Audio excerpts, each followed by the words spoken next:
नमस्कार दोस्तों, Shri chemical industries के यूट्यूब चैनल में आज आपका फिर से स्वागत करते हैं। मैं अजय त्रिवेदी। जैसा कि हम लोग ने आपने अगर पिछला वीडियो हमारा देखा होगा तो मैंने बताया था कि हम लोग न्यू स्टार्टअप जो है उनको अलग अलग चीज़ों के बारे में जानकारी दे रहे हैं। किस टाइप के कैसे बिजनेस स्टार्ट करना है, क्या लीगल डॉक्यूमेंट्स होंगे, कैसे पैकेजिंग करनी है, कैसे मशीनरीज अरेंजमेंट करना है।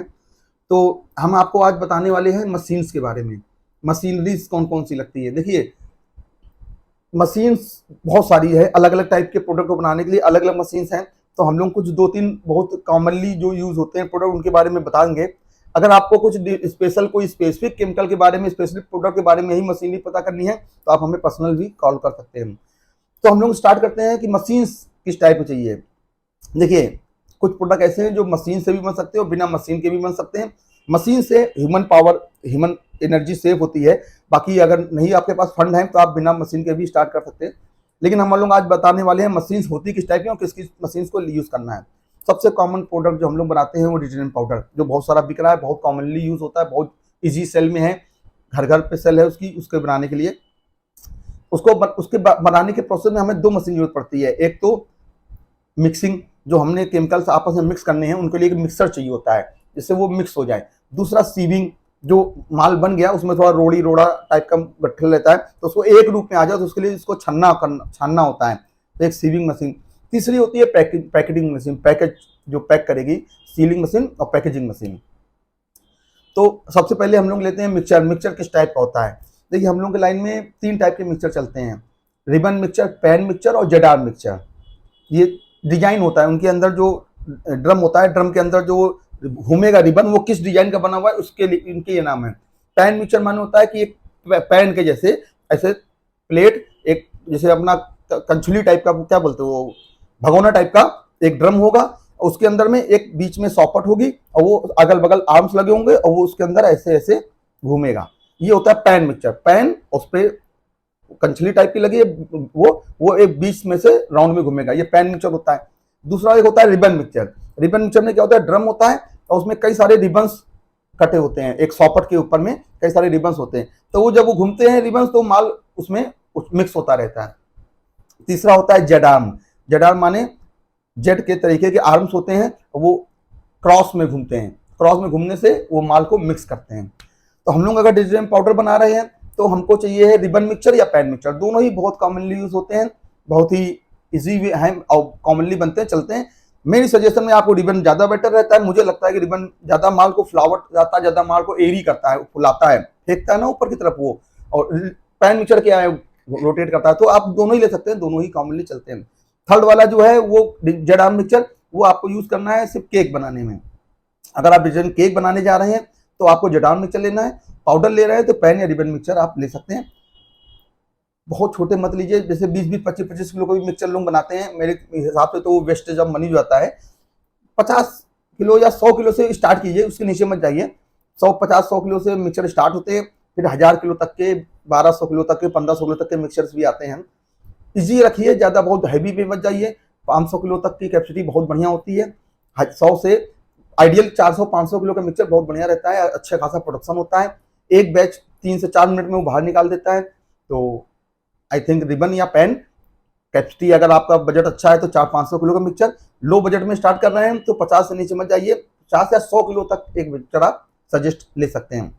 100 किलो का मिक्सचर अगर आप लेते हैं एसएस बॉडी में, टचिंग एसएस में, तो 1,10,000, 1,15,000 के बीच में वो पड़ जाता है। और बहुत छोटा लेते हैं तो वो भी 70, 60, 70 का जाता है, 50 किलो वाला। बड़ा लेते हैं तो वो 3-3.5 लाख तक में आ जाता है। तो ज़्यादा वाइबल रहता है बड़ा वाला मिक्सचर, 400-500 किलो का। कई सारे बनाने में है, कानपुर इसका हब है।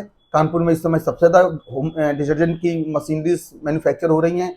बड़ी बड़ी मल्टीनेशनल एक्सपोर्टर्स तक है कानपुर में, जो विदेशों तक में मशीन बेच रहे हैं। तो आप वेलकम है, आप कानपुर आइए, आपको मशीन लेनी हो तो हम यहाँ पे अवेलेबल करा देंगे। दूसरी मशीन जो मैंने बताई केज मिल। केज मिल सिर्फ एक छन्ना मशीन है। एक ड्रम होता है, उसमें छन्नी लगी होती है, ऊपर से माल डालेंगे, अंदर एक सॉकेट होती है, वो माल को घुमाती रहती है, जितना भी, या तोड़ती भी रहती है दानों को, जितना भी छनने लायक माल है छन जाएगा, जो नहीं छनेगा वो साइड से एक बकेट से एक तरफ से निकाल किनारे हो जाएगा। बहुत बढ़िया मशीन है, सस्ती भी आती है। आप अगर 100 किलो के मिक्सचर के साइज की मशीन लगाएंगे तो 60-70 हज़ार की पड़ जाएगी। अगर बड़ी मशीन लगाते हैं तो 80 1 लाख तक 1.5 लाख तक में मशीन केज मिल बढ़िया मशीन एसएस में फुल बॉडी में अच्छी मशीन मिल जाती है। कैपेसिटी के ऊपर डिपेंड करता है किस साइज की है। तीसरी आती है सीलिंग मशीन, बैंड सीलर या पैडल सीलर आता है। जो आपने पैकेट बनाए, अपने पन्नियां बनाई हैं, पन्नी अगर वैसे बनाई हो तो माल आपने तोल लिया तो उसको आखिर में सील करने के लिए बैंड सीलर या बैंड सीलर आता है। 15,000 18,000 के बीच की मशीन आती है। वो आप जो भी आपको सूट करे उनमें से उससे बैंड सीलर अच्छा रहता है क्योंकि वो लंबी समय तक उसको अच्छे सील करता है। पैडल सीलर की लॉन्ग लाइफ ज्यादा होती है, मेंटेनेंस ईजी है, तो आप दोनों में से कोई भी अपने हिसाब से देख के सजेस्ट कर सकते हैं। ऑटोमेटिक पैकिंग मशीन में जाने हैं तो आपको जो रोल, अगर आपने रोल बना रखे हैं, पैकेट नहीं बनाए हैं, रोल बनाए तो आपको ऑटोमेटिक पैकिंग मशीनें लगेंगी। ऑटोमेटिक पैकिंग मशीनों में कई सारे तरीके की आ रही है, न्यूमेटिक आ रही हैं और नॉन न्यूमेटिक मशीन्स भी अवेलेबल हैं। अगर इस रेंज में रोल बना ही रहे हैं तो अच्छी मशीन ही लें, न्यूमेटिक मशीन ही लें। और उसमें तो अब एक वेइंग मशीन भी आ गई हैं। अभी तक जो मशीन आती है वो कप सिस्टम पे चलती हैं, अब आ गई हैं वेइंग मशीन भी आ गई हैं जो एक एक पैकेट को वजन करके पैक करते हैं। तो अगर आप डेंसिटी वाइज माने एक कप बना लिया कि इतना 1 किलो माल इतने में आएगा, वो कप वाइज बनाना है तो वो भी कर सकते हैं, वजन वाली लेनी है तो वो भी कर सकते हैं। बड़ी बड़ी कंपनियों के भी हैं, लोकल्स भी बहुत सारे अवेलेबल हैं, बूथ से लेके लोकल कनपुरिये से लेके और फरीदाबाद से लेके सारे मशीन हैं और सब चलती हैं। मेंटेनेंस सब में लगता है, थोड़ा एक मेंटेनेंस का काम होता है, लेकिन चलती सभी मशीनें। लोकल वाले जो हैं 1,20,000 1,30,000 से उनकी मशीन से स्टार्ट होने लगती हैं। हाई वाले जाएंगे तो उनको न्यूमेटिक तो 3-4 लाख में जाती हैं। फिर जो ऑटोमेटिक वाले चल रहे हैं, जो बूस्ट कंपनी की आ रही है, वो 24-24 25-25 लाख की मशीनें, पर वो 8-8 10-10 पैकेट एक साथ पैक भी करते हैं, कई सारे उसमें लगे होते हैं। तो जितना आपकी कैपेसिटी है, जितना आपका बजट है, उसके हिसाब से आप मशीन ले सकते हैं। दूसरे सेगमेंट में आते हैं केक में भी सेम मशीन है। केक में मिक्सचर, जैसे मैंने आपको बताया था कि मिक्सचर्स में एक जेड आर्म वाला मिक्सचर होता है, आप वो मिक्सचर ले लें।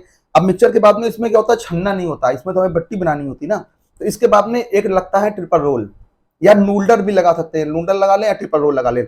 ये क्या करता है, जो माल मिक्सचर में मिक्स हुआ उसमें कभी कभी कोई चीज की रोड़ी वगैरह बची रह जाती है, तो ट्रिपल रोल क्या होता है, उसको पीस देता है, पपड़ी बना देता है, पापड़ टाइप। ट्रिपल रोल कर लीजिए, उसके बाद में प्लॉटर पे चलाइए। नूडलर है तो ट्रिपल रोल के बाद में नूडल से फिर प्लॉटर।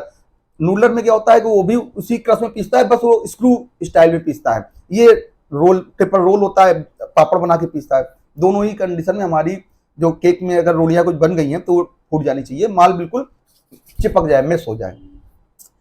थर्ड स्टेप आता है हमारा प्लोडर मीन वही स्क्रू टाइप का ही होता है, वैक्यूम ले ले या नॉन वैक्यूम ले ले, दो टाइप के आते हैं। वैक्यूम में जो माल स्क्रू में चलता है वो वैक्यूम में चलता है, मतलब विदाउट एयर, तो उसके अंदर कोई बबल्स है या बबल है वो खींच के बाहर हो जाएगा। नॉन वैक्यूम भी अच्छा चलता है, उसमें दोनों में से आप जो भी आप सेलेक्ट करें, बजट में काफी अंतर है। खैर, तो जो प्लोडर के बाद में आता है मार्किंग आपका, और साथ में कटिंग एंड स्टंपिंग। ये मैनुअल भी आता है, ऑटोमेटिक भी आता है, आपका बजट जो है उसके हिसाब से इसको कर सकते हैं। केक की मशीन अगर बहुत छोटी बिल्कुल खिलौना मशीन लेते हैं, 4 इंची भी लेते हैं, तो 4-5 लाख से स्टार्ट होती है, पूरा मिल जाता है मिक्सचर, 100 किलो का मिक्सचर और 4 इंची प्लोडर, कटिंग स्टंपिंग 4-5 लाख में मिल जाएगा। फिर जितना बड़ा आप करते जाएं, आपने 8 इंची सिस्टम पूरी लाइन लगानी है तो आपको 30-35 लाख का खर्चा आ सकता है। वैक्यूम में, डुप्लेक्स में, आपको वैक्यूम डुप्लेक्स नहीं जाना है, नॉर्मल जाना है, तो भी 18 लाख रुपए लग जाएगा। और छोटी मशीन लेनी है आपको, 6 इंची में लेना है, तो आपको 10-12 लाख में भी लाइन पूरी चालू हो जाएगी। वैक्यूम डुप्लेक्स जाना है तो 15-18 लाख इसमें भी लग जाएंगे। तो मशीन केक का काम थोड़ा महंगा है, इसमें आप डिजाइन केक और बर्तन बार और जो भी बट्टी टाइप की चीजें वो बना सकते हैं। और अगर आपको करना है तो ये इसकी मशीन भी कानपुर में बेस्ट प्राइस में अवेलेबल हैं, यहाँ से भी आप ले सकते हैं, हमारे पास से भी, और अदर्स भी है। आपको उनको नंबर चाहिए होगा तो भी हम प्रोवाइड करा देंगे, हमसे चाहिए होगा तो हम भी आपको प्रोवाइड करा देंगे, पर हम बनाते नहीं है, हम ट्रेडिंग ही करेंगे उसकी। सेकंड आता है हमारा अदर कोई चीज, जैसे लिक्विड्स वगैरह के बना रहे हैं, तो लिक्विड्स वगैरह में एक छोटा सा रिएक्टर आता है, 200 किलो या 400 किलो का एसएस का स्टील का ड्रम होता है, ऊपर एक रोटेटर, ऊपर जैसे मखानी होती है उस टाइप का होता है वो अंदर। फिर आप उसमें आरपीएम सेट कर सकते हैं, बहुत तेज घुमाना है कि धीमे घुमाना है, स्टील की टंकी में, और नीचे टोटी लगी होती है, उसमें आप उसको आगे फिलिंग अपनी कंटिन्यू कर सकते हैं। ये शैम्पू वगैरह बनाने में, लिक्विड डिटर्जेंट बनाने में, या डिशवॉश जेल बनाने में, हैंड वॉश बनाने में, इस टाइप की मशीन का आप इसमें इस्तेमाल कर सकते हैं। तो उसमें बस सिंपल से होती है, मैंने बताया मखानी, 200 किलो का स्टील का ड्रम है, ऊपर एक रोटेटर लगा है, उसमें आरपीएम सेट करने के लिए कंट्रोलर रेगुलेटर टाइप का, जैसे पंखे को हम लोग कम तेज कर सकते हैं, वैसे रेगुलेटर होता है। उससे क्या है, आरपीएम आप सेट कर सकते हैं कि गाढ़ा माल है तो धीमे घुमाना है, पतला है आपको तेज घुमाना है, जो भी है आप उसको मैनेज किया जा सकता है। पैकेजिंग उसमें टोटियों के नीचे लगा के अपने बोटल्स में भरना होता है, तो ऑटोमेटिक लगाएं या मैनुअल लगाएं, उन टोटियों से ही आगे वो फिलिंग कंटिन्यू होती रहती है। तो आई थिंक मैंने मोटी मोटी अप्रॉक्सीमेट मशीनरी के बारे में बता दिया है। किसी चीज़ में कोई कंफ्यूजन हो रखा हो या आपको डीप नॉलेज उसके बारे में चाहिए तो आप हमको हमारे नंबर पर कॉल कर लें, हम आपको उसके बारे में और डिटेल में और उसकी और ज़्यादा बिल्कुल शार्प प्राइसिंग चाहिए कि हमें बिल्कुल फिक्स प्राइस बताइए, बिल्कुल फाइनल प्राइस, थोड़ा कम ज़्यादा नहीं ऐसे, तो वो भी हम आपको प्राइसेस भी दे सकते हैं। तो हमारे नंबर्स हैं 9335029561, 9335029560, 9335029562। सारे ही हमारे नंबर्स हैं, इनमें आप कॉल करें, मैसेज करें, व्हाट्सअप करें, आप जो भी आपको रिक्वायरमेंट होगी वो आपकी फुलफिल की जाएगी। वीडियो अच्छा लगा हो तो इसको जरूर लाइक कर लें, कमेंट करें और सब्सक्राइब जरूर कर लें, क्योंकि अगर हम लोग अदर्स वीडियो बनाएंगे तो भी आपको टाइम टाइम वो मिलते रहें, इसके लिए सब्सक्राइब जरूर कर लें। थैंक यू, धन्यवाद इतनी देर तक बने रहने के लिए, सारा पूरा वीडियो देखने के लिए बहुत बहुत धन्यवाद। थैंक यू, नमस्कार।